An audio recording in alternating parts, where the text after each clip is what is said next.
I'm Anna Jackson, and it's great to welcome you to Kimono, Kyoto-Catwalk. The exhibition has just reopened after lockdown, is on now to the 25th of October.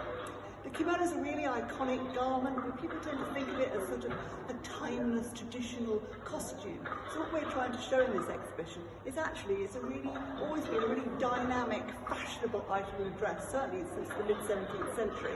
And at that time there was a really thriving urban culture where it was really important to be fashionable, to be chic. It was a time when sort of the merchant classes, who were really at the bottom of the social hierarchy, suddenly got more rich, they got really confident, and they're the ones who really wanted lots and lots of new styles all the time. And this kind of sartorial self-confidence is really epitomised by this garment, which we borrowed from Japan. It dates to the 1680s or 1690s, and you can see it's got this really bold kind of patterns, really noticeable, really kind of out there.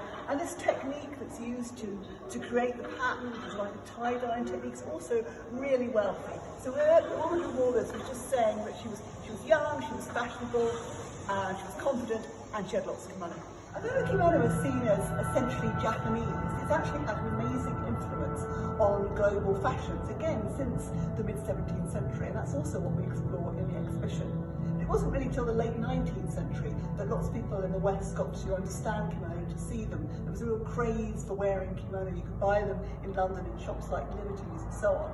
And the Japanese realised that there was a commercial opportunity here, so they started making what were actually called kimono for foreigners, so things really to suit Western taste.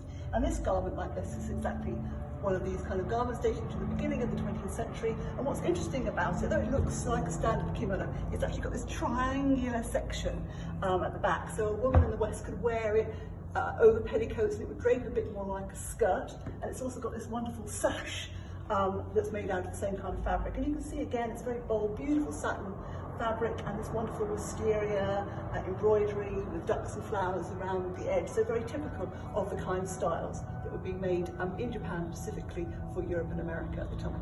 Hi, I'm Josephine Rout, Project Curator for Kimono Kyoto-Catwalk.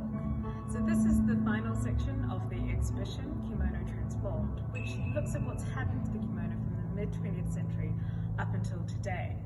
So whilst after the Second World War, people really stopped wearing kimono and it became a form of codified costume, mostly worn by women. But in the past few decades, there's been a real kimono revival, and more recently, a kind of resurgence of kimono for men. So here we have this wonderful example of menswear kimono, and this is actually a collaboration between a Japanese kimono company, Y & Sons, and T. Michael, who is a Bergen-based tailor. So here you can see we have this kind of wonderful, example of men's tailoring, but with a kind of kimono worn over top. And what I love about this is it both modernizes the kimono and the suit at once, offering this kind of new, more relaxed form of menswear that is both incredibly modern, but also quite reminiscent of kind of late 19th century, when Japanese men started wearing suits and kind of integrated them with their kimono wardrobe. So we really hope you'll be able to come and visit this exhibition, and thanks for tuning in.